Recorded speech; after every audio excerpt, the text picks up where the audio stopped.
By the time I turned like 16, we'd lived in like 16, 17 houses. Single mum household, moving around, 6 months tenancies, 12 months tenancies, rent's going up, need to move to another house. And I remember saying to myself, if you own houses, you don't have to do this. At 22 years old, you bought your first property. I'd literally just completed on number 6.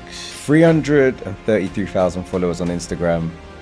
Buying your first property at 22 for an aspiring content creator.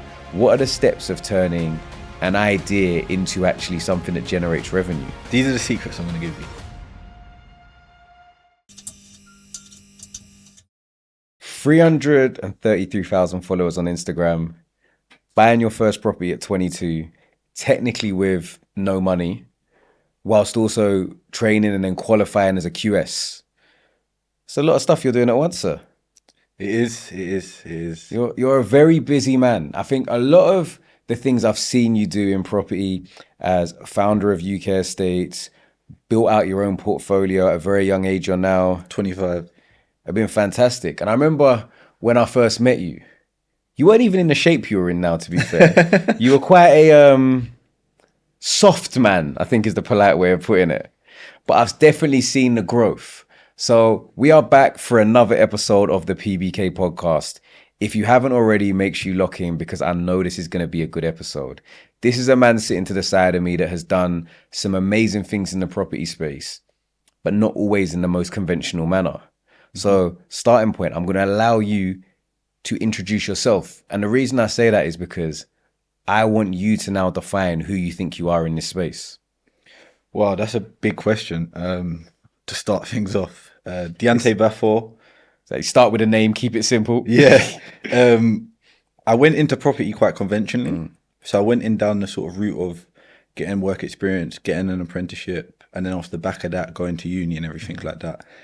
And I see a niche in the space, and that niche was social media in general. I was looking at a lot of the biggest companies out there, and I was thinking they don't actually capitalize off of the fact that you can reach your client directly.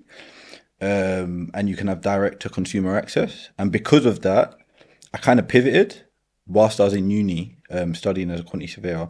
I set up UK Estates. And when I first done it, it was one of them ones where I didn't really know what it was going to become, but I knew it was going to become something. And that's brought me down the road of being able to have the sort of media platform that I have today. I think that's interesting because I think a lot of the time we get stuck on it has to be perfect day one. Like it has to be all bells, all whistles, all singing, all dancing from conception. But the reality is sometimes you just need that motion. You've got to get started. And that's what you did with UK Estates. And we're going to get there, but we're going to go back to how you got there. So starting point, interest in property, because you've actually, unlike a lot of our guests, actually have a educational background in the property space. Yeah. We speak to accountants, doctors, loads of different people that are in theatre, music, that end up in property. But you really seem somebody who was actually quite focused on getting into the space early on. Yeah. What are your first memories of saying, I want to get into property? It's quite funny because, again, it's unconventional. It was a spin on how you look at things.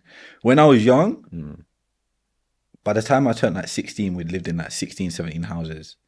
And that was... Why was that? Running a business is a constant uphill battle. You pour your heart and soul into it, working tirelessly to build something meaningful. And with interest rates rising, the opportunity to grow your hard-earned savings feels like a lifeline. As a business owner and investor myself, I know the frustrations of seeing your money dwindle while inflation soars. And that's why I was thrilled to discover Tide's business savings account. With a competitive rate of 3.81 AER variable, it's a game changer. Imagine seeing your savings grow month on month instead of slowly eroding. Tide's account offers instant access to your funds with no withdrawal fees and FSCS protection up to £85,000, giving you both peace of mind and flexibility. Don't let rising costs and economic uncertainty hold back your business. Take control of your finances today. Tide is generously offering new members a boosted rate of 3.81 AER variable, where new Tide members receive a 0.77 AER boost on the standard 3.04 AER rate until the 1st of June 2025.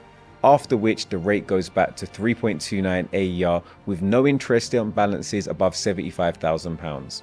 It's time to give your business the financial boost it deserves. Check out the link in the description to learn more. And if you sign up with my code PROPERTYBYKAZYQ1, you'll get £100 cash back when you fund £5,000 into your account in the first 30 days of opening. Terms and conditions apply. And for full details, visit tide.co/savings. Rate correct as of 6th of February 2025.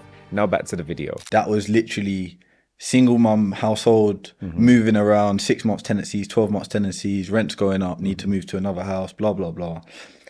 And I remember saying to myself, like, if you own houses, you don't have to do this. But it was normal to me. It was just what normal was. And I remember there was one landlord and we lived in 3 of his houses. And I said, like, this guy's onto something. And everyone else is like your proper conventional, like, landlord from a film. Walk around with 50 sets of keys. Yeah. And everyone hated him in the area that I was living in. And I didn't hate him. I thought, like, this guy's onto something. This is the guy. This is like, everyone that hates him pays him every month. So it was one of them ones where I thought that was my first sort of introduction to property. That was very young, like primary school times. As I got older, I realized, like, I started watching things like Homes Under the Hammer. And that might have been like inception to where UK estates might have come from, maybe. But I was watching a lot of media stuff before there was YouTube or developers that was actually actively putting out content. I was watching things like Homes Under the Hammer and I was thinking, there's money to be made here. And this was sort of like school times whilst I was selling sweets and whatnot. And I remember I got in trouble one day for selling sweets in school. And I remember I went to the hub, which was like the area where all of the head teachers are at, the higher ups. And they would say to me, like, because I was quite cheeky and a bit of a jack, like, they all knew me. And they was like, you're smart. You're never in top set. You're always in second set. To me, I was only in second set because more people bought sweets in second set. And they used to say, like, you're kind of coasting. You were where the money's at. Exactly, yeah. And basically what happened was one of the teachers kind of said, like, so what do you even want to be when you're older? But they were saying it in quite like a patronizing manner. So I kind of like stood up and said, like, I'm going to be a property developer. And they was like, oh yeah, like, don't we all want to like flip properties? Yeah, don't we all want to own a home? And I said, no, I'm going to do it differently. I'm going to buy a van. I'll live in the van. I'll learn how to be a builder.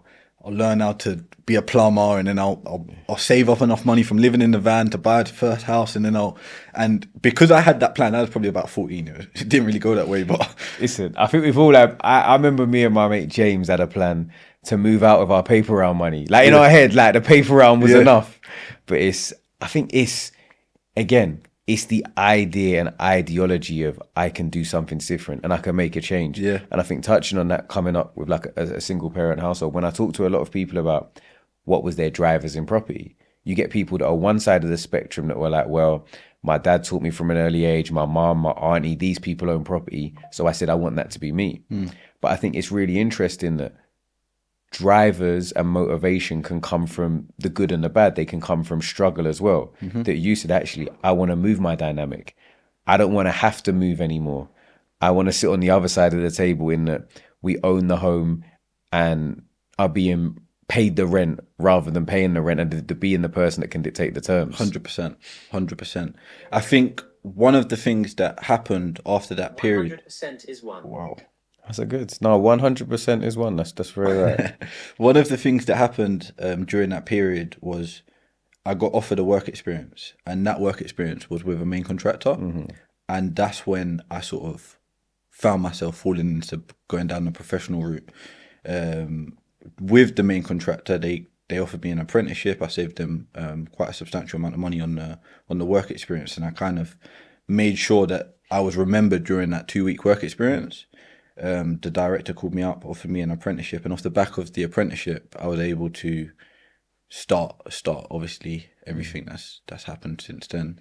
That is, I think you naturally sound like you have a very good attitude when it comes to adversity, or comes to maybe when you meet negativity, i.e. with a teacher that's patronizing, condescending. Your attitude was, well, I'm going to show you different. Where do you think that comes from? I think it comes from having a positive mindset. And I don't know where that came from. But it was one of them ones where a lot of the time I look back at certain situations and I think to myself like, damn, that was really that was quite a difficult time. And at the time it didn't feel difficult because you're always looking forward. So I think having that positive mindset really allows you to see opportunities and see things that other people can't see if they're stuck in the negativity of things. Yeah. And I think we've seen that with obviously the way in which you're able to really carve your own lane out in the property space. But I think even looking at, you always had a very entrepreneurial mindset, whether that be through selling sweets or just through actually your response to that teacher. Because although it wasn't exactly a perfect plan, there was an element of planning. It wasn't like, well, I'm just going to get money and I'm going to buy a house. There's actually I'm going to save money by having lower costs. I'm going to learn trades, learn skill sets, and be able to do it for myself. Yeah. Do you think you've always been an entrepreneur in that regards? Yeah, definitely. Definitely. From as long as I remember, I've always brought stuff, sold stuff, always found a way to, like, I remember like my 10th birthday, I remember a good friend of mine, I've got a business with him now. He come round and he was really good at dancing. And I put on the Michael Jackson song and he danced and I grabbed the hat afterwards and went round to everyone and collected money off of them.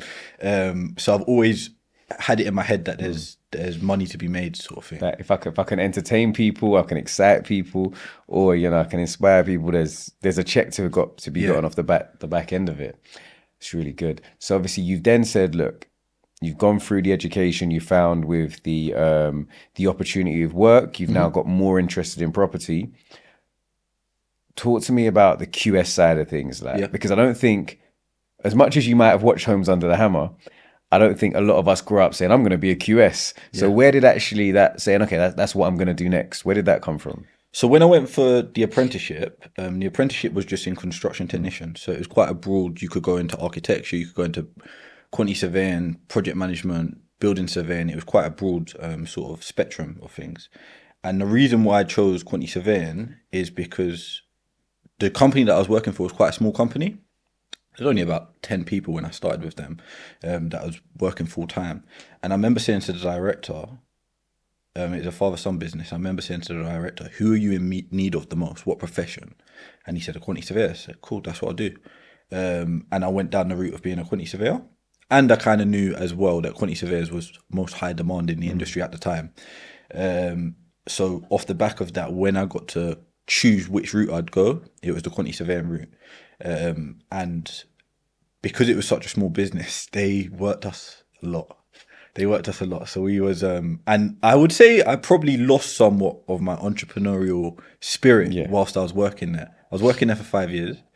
And I'd probably say I lost some of my entrepreneurial spirit whilst I was working there until I left and then got it back. Do you think, what do you think, like, working there, what were your main takeaways, the positives that you took from it? Positive was education, like actually, and not only education, it was actually seeing a different side of reality, because you've come straight from school. I went to school in South London. You've come straight from an area where you don't really see opportunity, you don't really see success in that realm, especially in sort of like professional environments. You more associate in like entertainment environments and stuff like that, footballer, rapper, like you see them sort of things happening, but you don't see it in more so the corporate, like professional world. And to get taken out of like a school in South London and get thrown into doing refurbs in Mayfair and Knightsbridge for Knight Frank and Savills, it's a complete mindset shift. And to see, obviously as a trainee quantity surveyor, to see the numbers that are being made as well, that was a complete mind shift as well. The exposure to wealth, right? Yeah. So if you come from school in South London, not necessarily even be privy to the fact that people can work and earn a certain amount of money, I think it's a real eye opener from a motivational standpoint. What about your ability to actually navigate working in these high value households? Like how, because I've always met you as a very articulate, well-spoken. I think I met you at probably 20, maybe 19, like 20, I'd 19, say, 20. And like, yeah, your first impressions were always great. Were you always able to like interact with different people from demographics, or is that something that you learned? And how important has that been? Massively important. I would actually go as far to say, like, I've got degrees in quantity survey. I'd go as far to say that that's one of my most valuable skill sets, I'd probably say. And the reason for that is because if you can walk into a room or walk into an environment and be comfortable with communicating with someone, it's a lot easier to get things done. And it's one of, like, speaking to a builder is completely different to when you're speaking to an investor. Speaking to an investor is completely different to when you're speaking to an accountant. It's just, you have to have different hats that you put on. And it was definitely learnt through work. Again, getting put into those sort of like environments where you're speaking to different stakeholders in the process. And for instance, like the first project that I managed, I was 16, 17, £250,000 refurb in Clapham. And when you're speaking to certain stakeholders in that realm, you need to be able to articulate yourself in a way where they actually have faith in what you're about. That you can deliver. Because you're 16, 17 years old. So straight away off experience, they can see that you're limited to how much experience or exposure you've obviously had. But if you can give off a confident vibe, you're able to push forward with that. Yeah, I think very much a case of like your best foot forward. If you present a good first impression, people are going to trust you a lot more. They're going to listen a lot more, and they're not going to dissect as much of what you're saying. It's not that you need to get away with stuff like you're pulling the wool over people's eyes. Definitely. But, you know, you need to be in a place where people are going to believe you. They're not second guessing everything you're saying and referring back to your manager, because then it means people that you're working on behalf of also have that faith in you.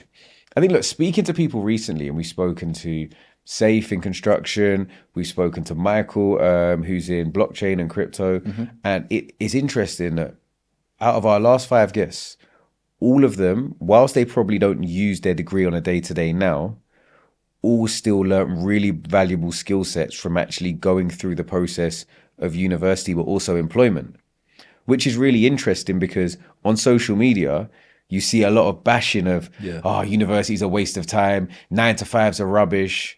But the reality is there's so much to learn, and it's such a safety net to get paid to learn at the same time.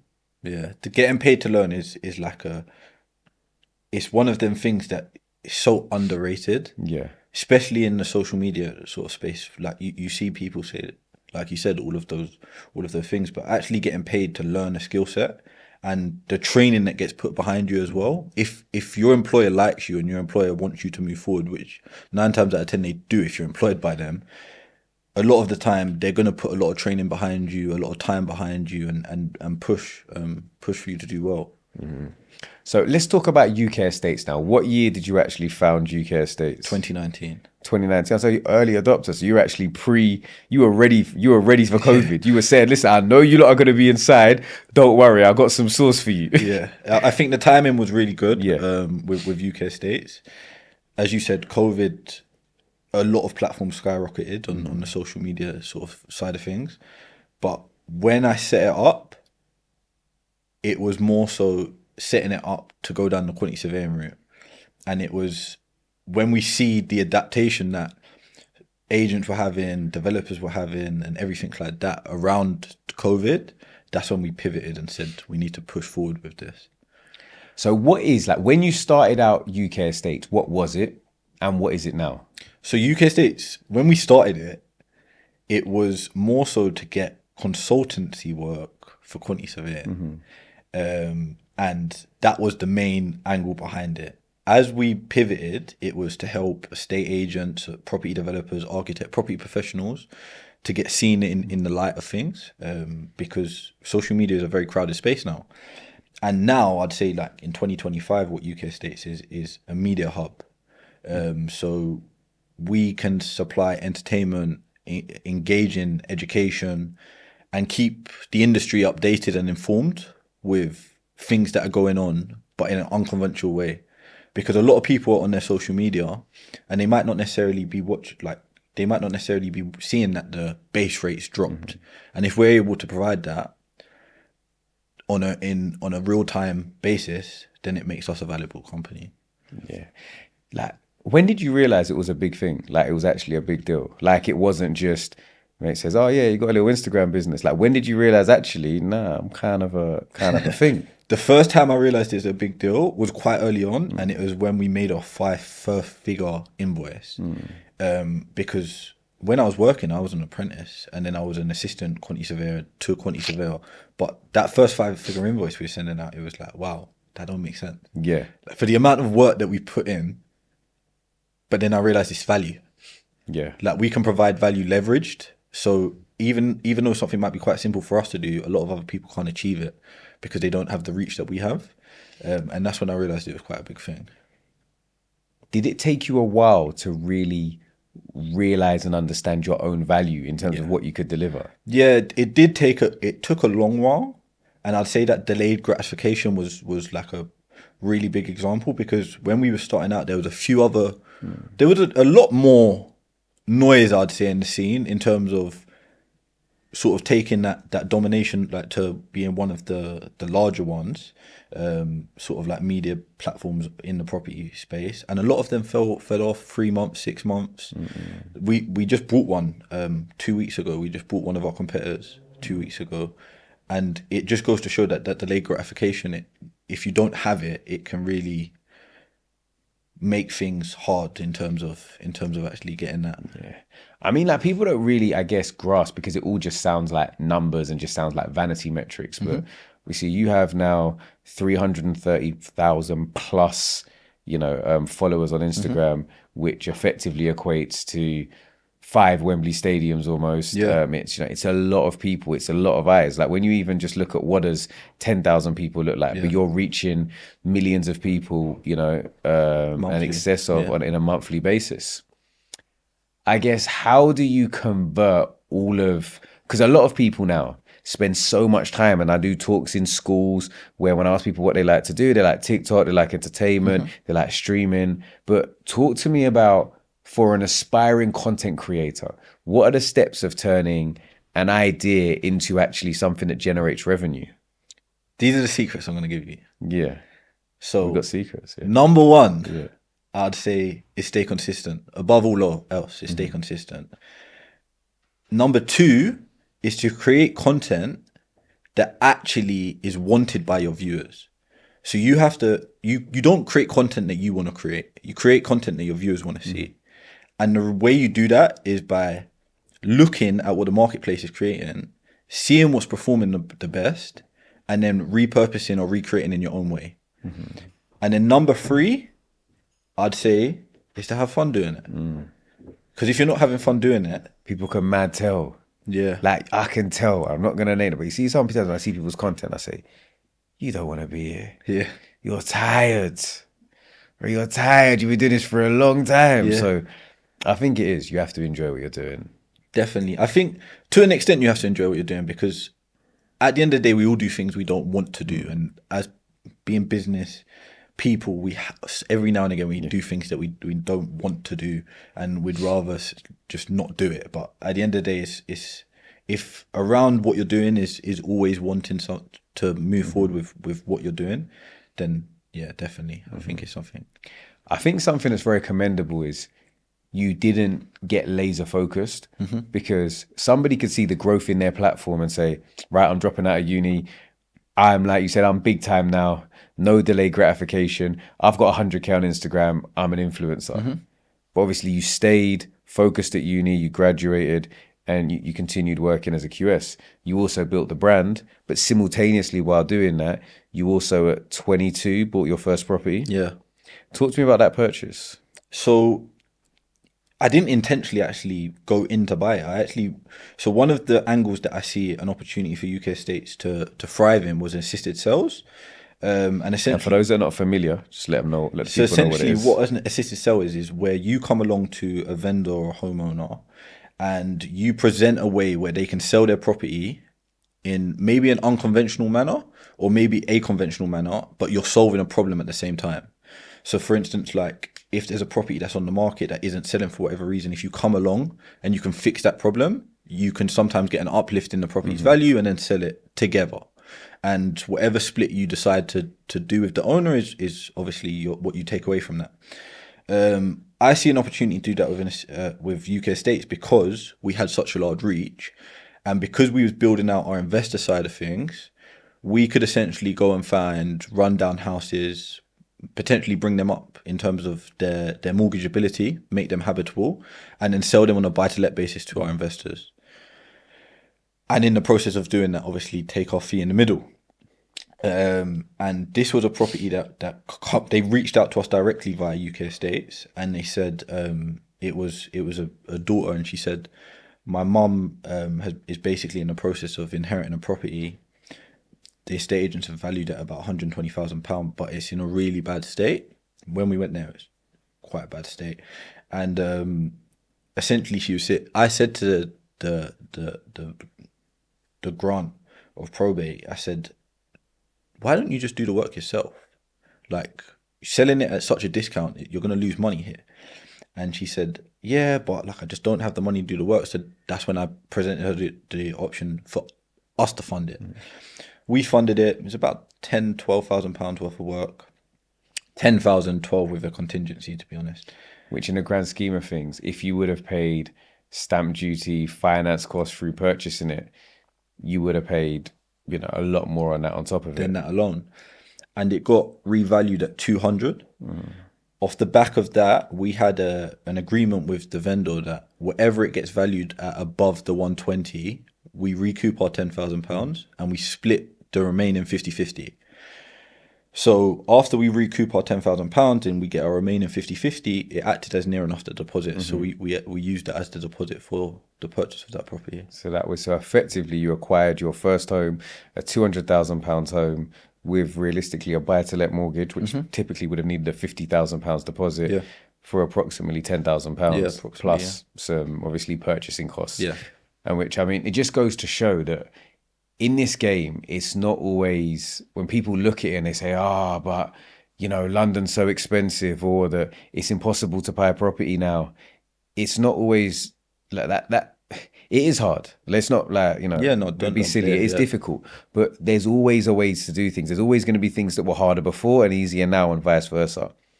And it's really your job as an entrepreneur to get creative, to find these opportunities, whether it be through delayed completions, assisted sales, key undertakings, and all of the different creative strategies that, when we look at the market where it is now, 2020, that was a lot harder because it's a market that's flying. Now when the market's stagnating slightly, it's more of a buyer's market, there's more opportunities to get creative. Yeah, no, definitely. And I think the way we stand apart is because we're known as a trusted, reliable source of information. When these deals come through to us, like I said to the vendor at the time, it would make much more sense for you to do this work yourself. And because we was known as that trusted source, it was a lot more reasonable and realistic for that vendor to say, you know what, I don't mind partnering up with you guys. And because of that, we was able to get that value add there. Yeah, and that's it. Look, with you building up a personal brand or a brand through UK estates, people have already bought into the business. Like, they've seen that you put out reliable information that's helped them. So now they trust you. They've met you in person, and from your work, you now are very personable. So now they like you. So then there are a lot of the sticking points that allow people to do business. Because it's not always just on who's got the biggest bank balance, who's done it for the longest. It's actually who's somebody that I want to work with. And for those of you that are kind of struggling to get your first deal across the line and are maybe thinking, well, why are people not doing the business with me? Maybe there's some of your sticking points, and maybe you have to work on the way in which you articulate yourself, the way you present yourself, the way you appear to people, to make sure that you're putting your best foot forward. Definitely. So that was at 22 years old, you bought your first sort of property. Fast forward, we're 3 years forward now. What have you been doing for the last 3 years? So I'd literally just completed on number 6 on Wednesday. Congratulations. I still need to go pick up the keys. I haven't even collected them. It's just too late now. It's just too normal. They even pick up the... No, not at all. They even need to post a key picture like this anymore. You're shouted now. But so now we're just moving. We're moving forward. We're moving faster, and we're leveraging the platform that we've got, which is UK Estates, to be able to raise funds, to be able to do joint ventures with people, and move forward as quick as not as quick as we can, but on a quicker basis, to be able to get that proper foundation down. I think one thing I found interesting when we spoke is, obviously, bearing in mind you went to school in South London, but you have a very sort of geographical focused area. Yeah. Particularly for somebody who's got a nationwide reach. Yeah. Why do you still think that you focus on a specific area? So the reason I focus on a specific area is because you can't master the whole of the UK. Correct. So, like, you know yourself, one road, two roads could be the difference between a deal being a good deal and a bad deal. And if you're trying to go and appraise something in Birmingham and then go and appraise something in Manchester, and it's one of them things where the amount of time you spend doing due diligence, you could have just spent focusing and honing down on that specific area.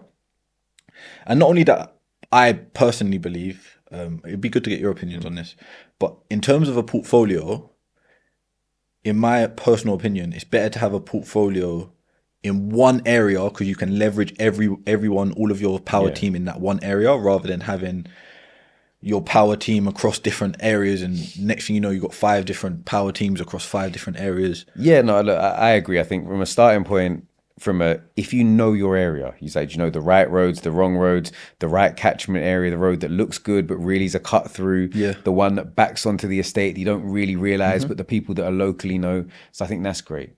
But then beyond that, you're spot on. There are some people who can work nationally, i.e. your solicitor, for example. But then some people, like your builders, architects, that are going to be really focused on, they need to be in touching distance of these properties.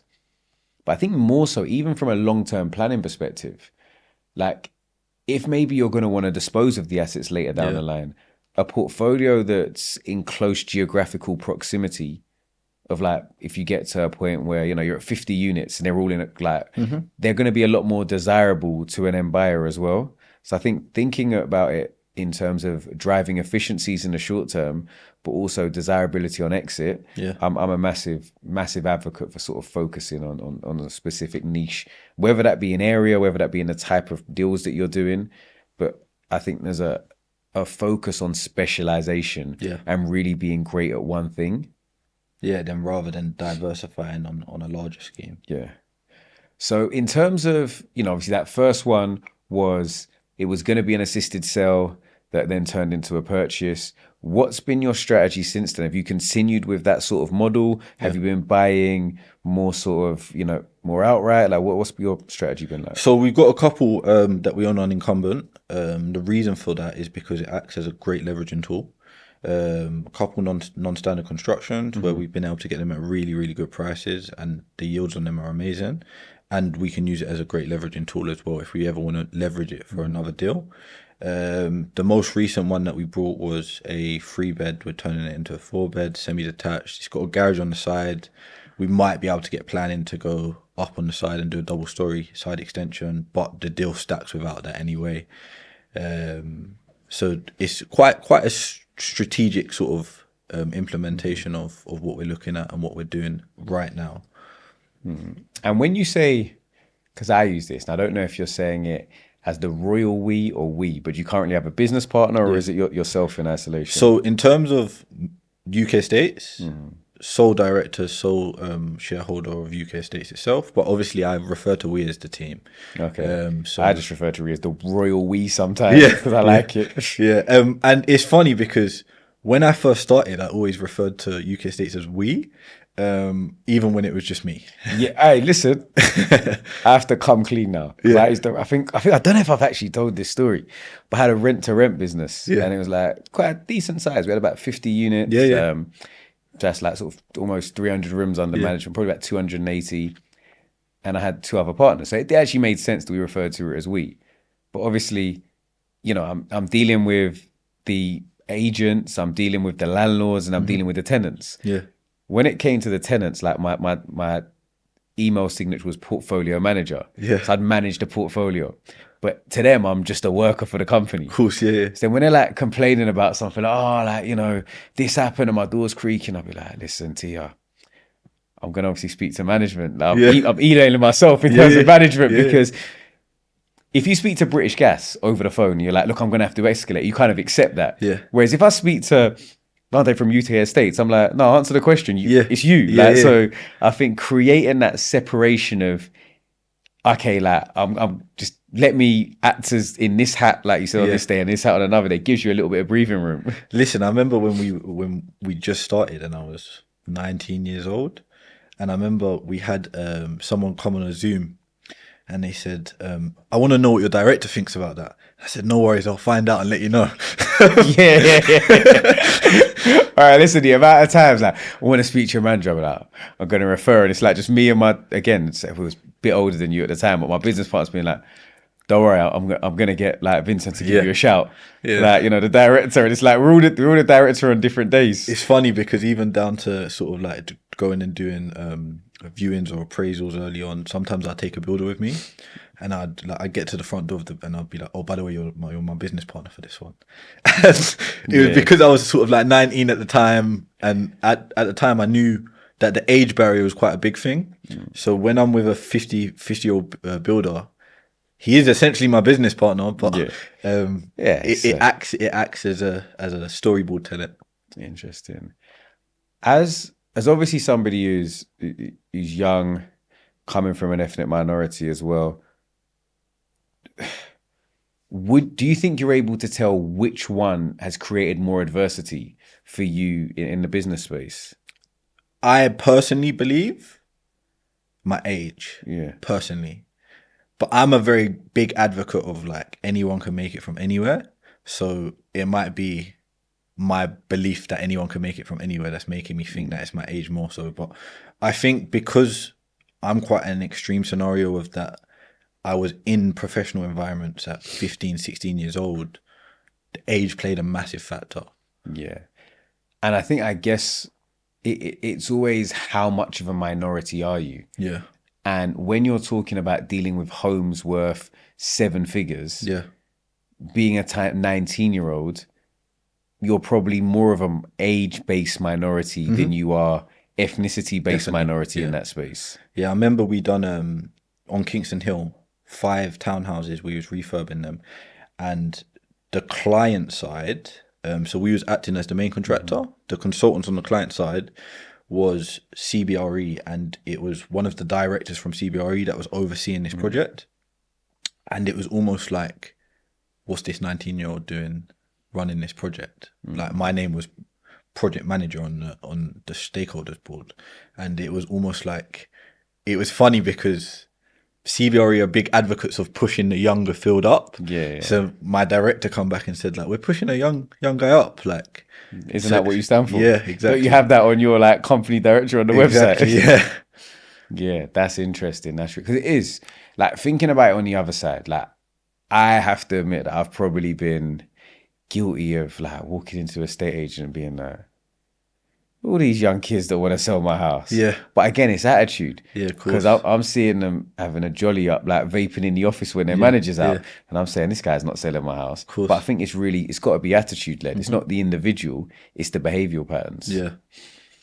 So obviously you've done like amazing things in the property space, in, you know, education online, in building the communities, in deal sourcing. What's outside of, you touched on you being very personable. Yeah. What's one skill set that you think has made you successful? One skill set that's made me successful? Not having limiting beliefs.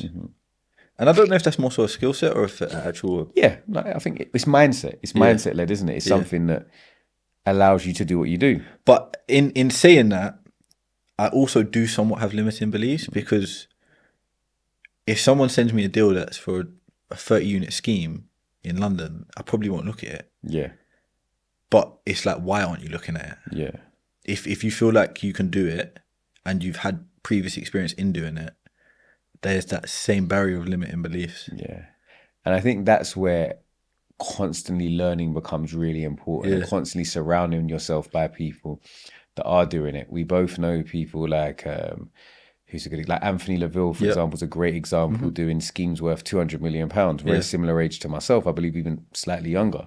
So you see that, you know, there's no reason why you can't do it, but also you don't have to do it. And what works for somebody else doesn't have to work for you. Of course, yeah. When did you actually, because you're now no longer working as a QS, or you are? Oh no, even when I met you, I weren't working as a QS. I stopped working as a QS around the age of 20, just before I turned 20. Oh, wow. So I started working when I was 15. I was one of the young ones leaving school. Started working when I was 15 and worked with them for almost 5 years. So I think that's also interesting then, because one thing, you know, a lot of people now are making amazing amounts of money through social media as content creators, influencers, people within the online digital marketing space. What was the process like of buying a home when that was your source of income? So it was difficult. If I'm being honest, it was difficult, but we had a revenue stream coming through, and the revenue stream was in the business. So the revenue stream was from UK Estates, the media company, and that was in the business, and I was taking out a dividends at that point. So the home was brought in a limited company. I just had to act as a personal guarantor, and acting as a personal guarantor wasn't a problem for me because I was taking out a dividends from the company. Okay, so it wasn't, your setup was quite good. I feel, look, it almost sounds like everything was too smooth. Like everything sounds like there was definitely some big trials and tribulations along because the way. you set up your company in a way that makes sense. Like I know so many people that were like, "Oh yeah, I was just taking money and I went to buy a house," and they were like, "Where's your tax return? Yeah, what have you done?" Like, but you sound like you've always been very screwed on in terms of attention to detail. But there must be like, what are some of the mistakes that you've made and how have you bounced back from them? some of the mistakes that I've made. Give me a realm of where along the Where you could, I mean, do you think? where in the journey. So okay, let's starting point. You left let's talk at like some pivotal moments. You left being a QS at 20. Hindsight, do you think that was too early, too late? Yeah. Where would you say that was? So that one is one thing that I look back at, and in business you make mistakes, you don't make mistakes, you lose money here, you make money there, and that's one thing that I look back at and I say, was that the right move? Don't know if it was, don't know if it wasn't. In hindsight, looking from the outside in, of course, whenever I speak to people about it, they're like, "You're doing great. Like, why are you worrying about it?" But I do say to myself, the amount of growth and elevation that I had over that 4 or 5 year period, I wonder what it would be like now, and another 5 years on. That's it. But I think what if is always It's what if. great. It's great to look at, but you know, you're still shining regardless. Second question is obviously UK estates took off very rapidly. When you look back on it, where do you think you lost out on the most money that you think we should have been doing stuff earlier on? So I think what happened with UK estates was, because it took off so fast, we was playing catch up. Yeah. So it was almost like, it's taken off so fast, you're getting so many inquiries, you're getting so many consultations for this and that and everything else. There's so many opportunities to make money. We didn't necessarily hone down on one specific opportunity, and we was trying to chase all of them. And in chasing all of them, we was spending too much time, or I say we, back then it was I was spending too much time in chasing the different opportunities rather than actually building the team to help facilitate the opportunities. And that's what I wanted to allude to. I think too many of us as entrepreneurs try and do too much too early rather than say, do you know what? Let me have that delayed gratification.